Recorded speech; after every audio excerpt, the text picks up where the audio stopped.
O Senhor esteja convosco. Proclamação do Evangelho de Jesus Cristo segundo João. Naquele tempo, Jesus foi para o outro lado do mar da Galileia, também chamado de Tiberíades. Uma grande multidão o seguia, porque via os sinais que ele operava a favor dos doentes. Jesus subiu ao monte e sentou-se aí com os seus discípulos. Estava próxima a Páscoa, a festa dos judeus. Levantando os olhos e vendo que uma grande multidão estava vindo ao seu encontro, Jesus disse a Filipe: "Onde vamos comprar pão para que eles possam comer?" Disse isso para pô-lo à prova, pois ele mesmo sabia muito bem o que ia fazer. Filipe respondeu: "Nem 200 moedas de prata bastariam para dar um pedaço de pão a cada um." Um dos discípulos, André, o irmão de Simão Pedro, disse: "Está aqui um menino com 5 pães de cevada e 2 peixes. Mas o que é isto para tanta gente?" Jesus disse: "Fazei sentar as pessoas." Havia muita relva naquele lugar, e lá se sentaram aproximadamente 5.000 homens.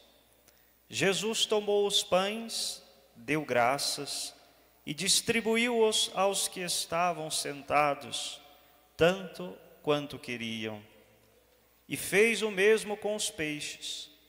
Quando todos ficaram satisfeitos, Jesus disse aos discípulos: "Recolhei os pedaços que sobraram, para que nada se perca."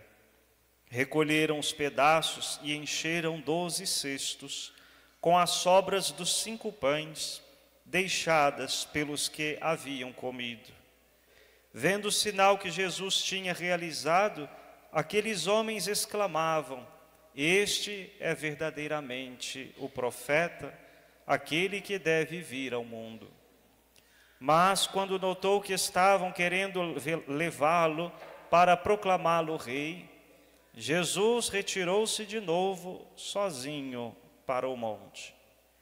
Palavra da salvação.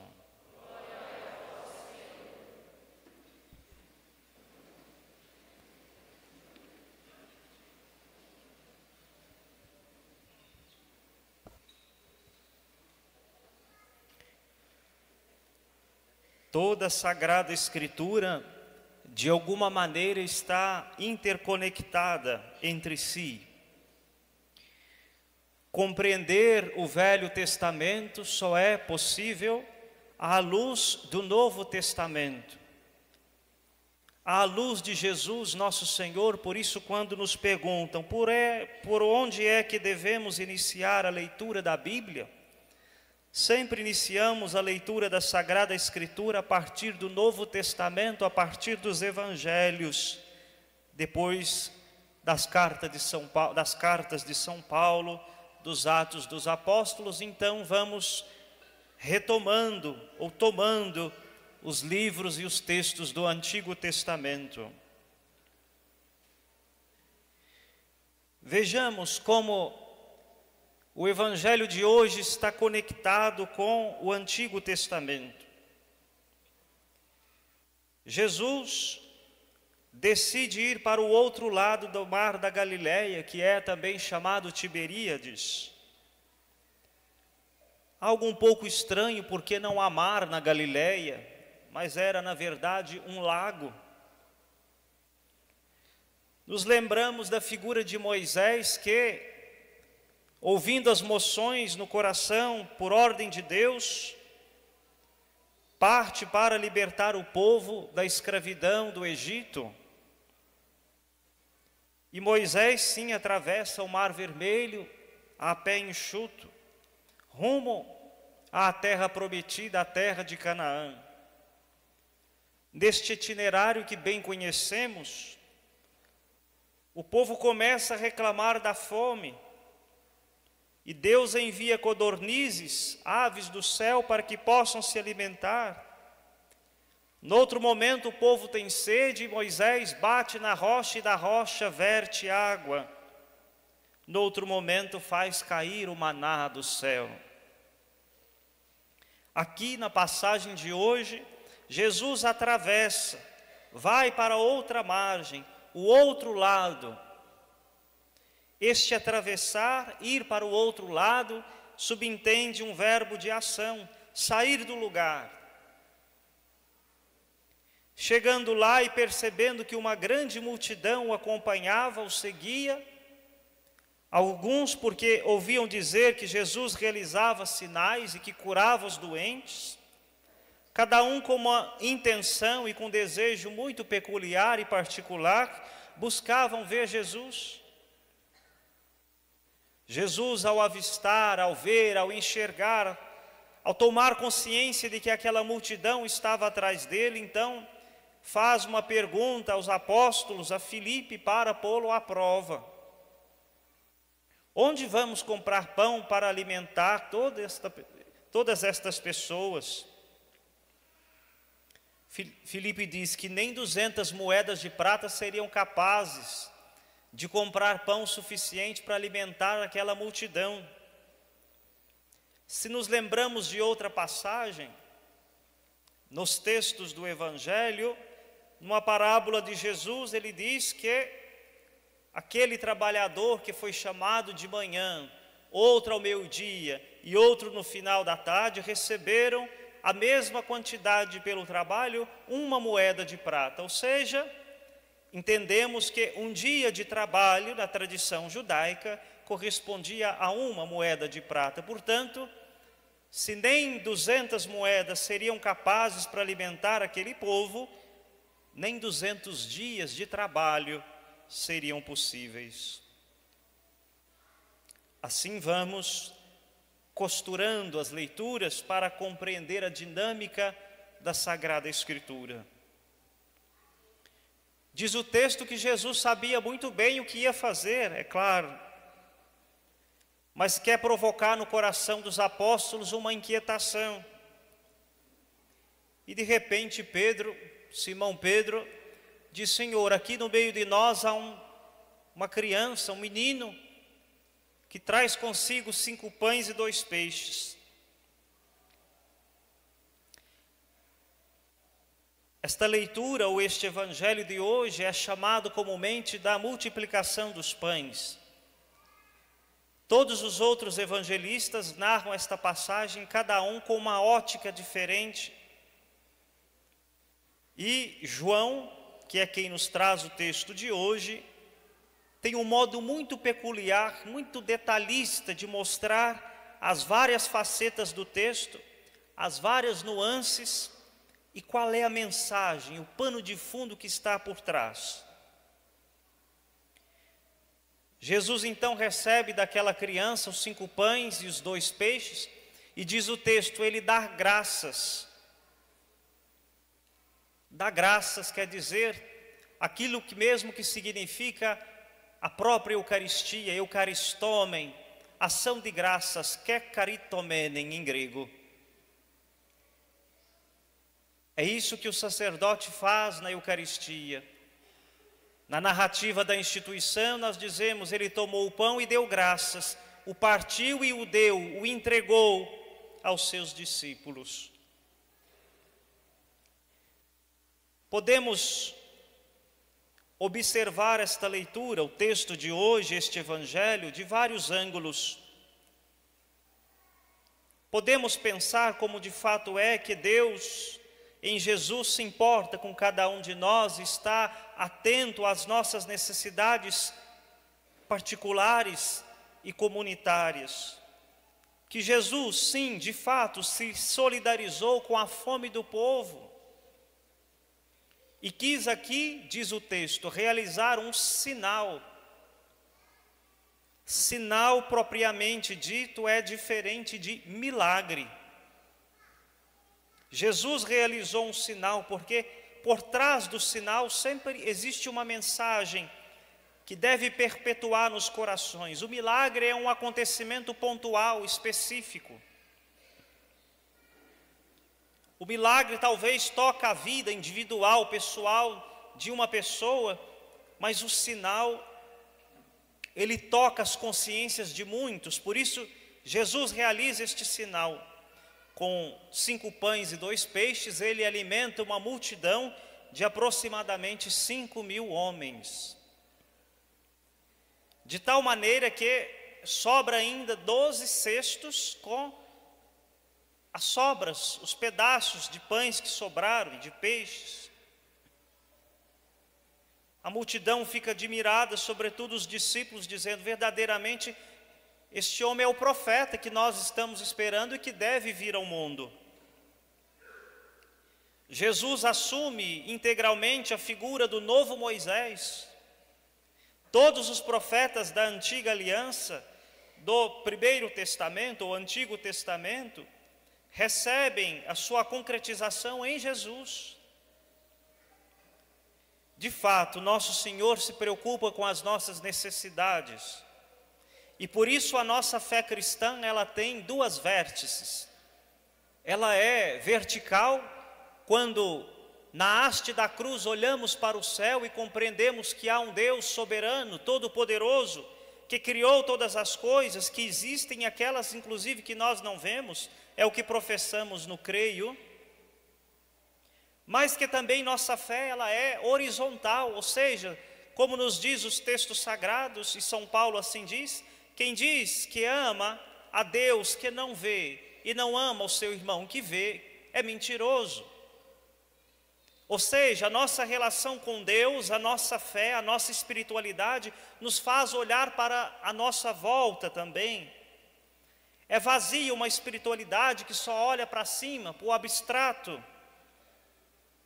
Uma fé encarnada, uma fé que também seja capaz de olhar para a horizontalidade.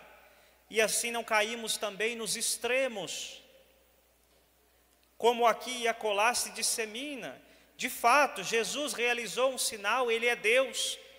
Ele poderia ter feito brotar pão do céu, mas Jesus sempre se vale de sinais sensíveis, palpáveis, para manifestar também o poder de Deus e para tocar as consciências humanas.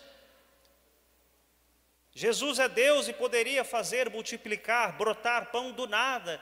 Característica de Deus é chamar à existência aquilo que não existe. É a mais perfeita, mais nobre característica de Deus. Vejamos o livro do Gênesis. Quando nada existia, Deus fez que do nada surgisse tudo. Tentativa frustrada do antigo inimigo de Deus, o diabo, Satanás, que não pode chamar à existência aquilo que não existe. Então Jesus realiza este sinal também para mostrar que daqueles 5 pães e 2 peixes, o dom da solidariedade, da partilha, do amor, da generosidade, também faz com que aquilo que é pouco se transforme em muito. E nós dizemos lá no meu estado querido, Minas Gerais: o pouco com Deus é muito, e o muito sem Deus é nada. Recentemente vivemos os horrores dolorosos da tragédia no Rio Grande do Sul, mas vemos a festa da solidariedade acontecer. E aí nós percebemos que o pouquinho de cada um faz com que também o milagre, os sinais aconteçam no meio de nós. Qual é o maior sinal? Qual é o maior ensinamento que está por trás desta leitura, desta narrativa? A partilha, a generosidade, entender que o meu irmão é também responsabilidade minha, o seu bem-estar. Faço pensar aqui e tento mensurar qual é o drama de um pai, de família, de uma mãe, ouvindo seu filho pedir o que comer e não tem o que dar. Precisamos pensar no evangelho de hoje, no drama da fome que há ainda no mundo. É difícil pensar talvez nisso quando nós temos a possibilidade de nos alimentarmos. Em contrapartida, vemos crianças, sobretudo jovens e adolescentes, chorando porque os pais não podem dar, de repente, um iPhone 15 Pro Max. Vemos muito perto de nós crianças chorando porque não tem nada para se alimentar. É culpa de Deus que existe ainda fome e miséria no mundo? Não, é nossa. Deus criou tudo e tudo está aí para o serviço da humanidade. É corresponsabilidade nossa se ainda há fome no mundo, fome no meio de nós, sede e tantas desigualdades outras. Mas o texto também atesta que Jesus é Deus, que é onipotente, que é todo-poderoso e que como tal se importa com cada um de nós e quer sensibilizar os corações. Por isso que o convite da liturgia é este: aquilo que colocamos a serviço do Senhor, a serviço dos irmãos, o dom da partilha, a solidariedade humana é capaz de provocar verdadeiros milagres.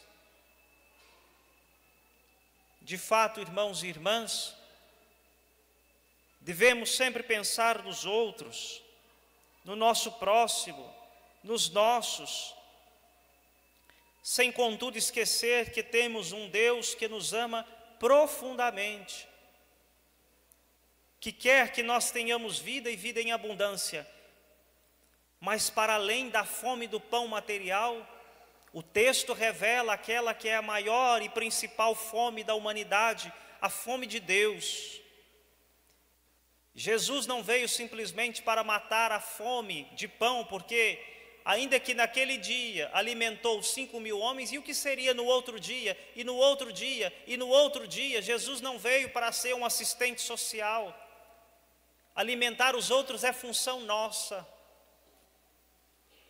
Garantir uma dignidade de vida compete a cada um de nós, aos outros e a nós.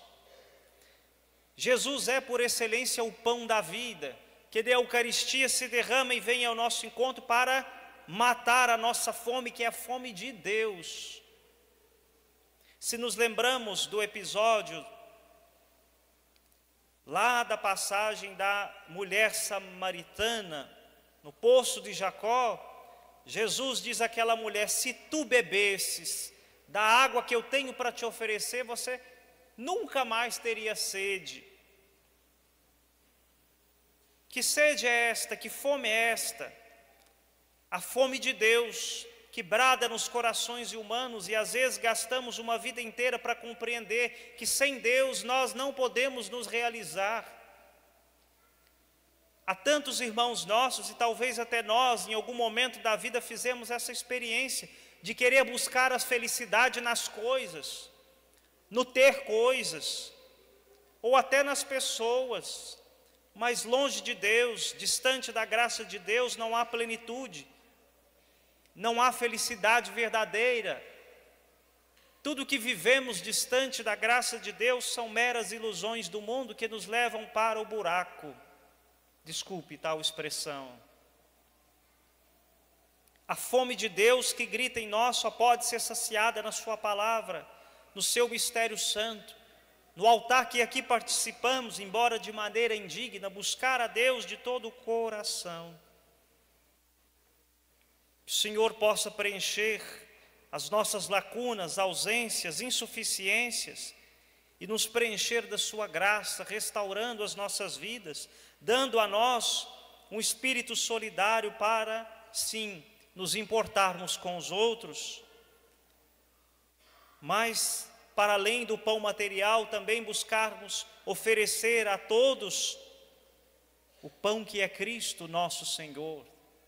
O amor de Jesus neste mundo que sacia toda fome, toda sede, toda miséria, toda angústia, toda opressão. Façamos um instante de silêncio.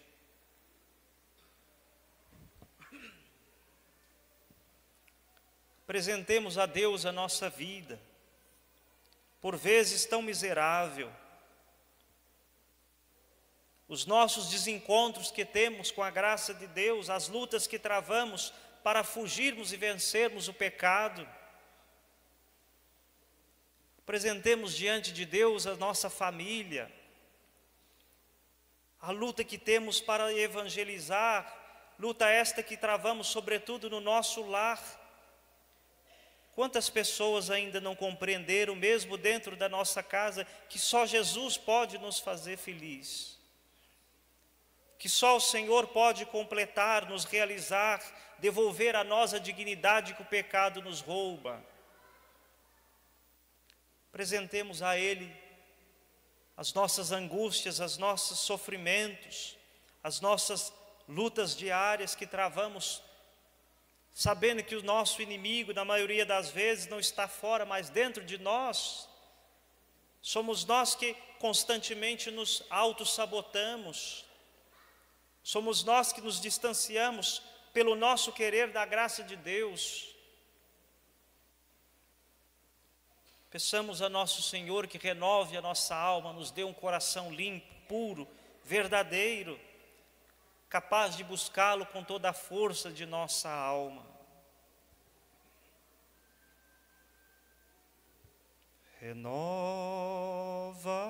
Renova-me, Senhor Jesus,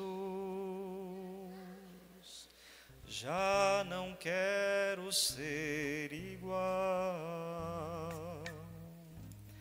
Renova-me, Senhor Jesus, põe em mim teu coração, porque tudo que há dentro de mim necessita ser mudado, Senhor, porque tudo que há dentro do meu coração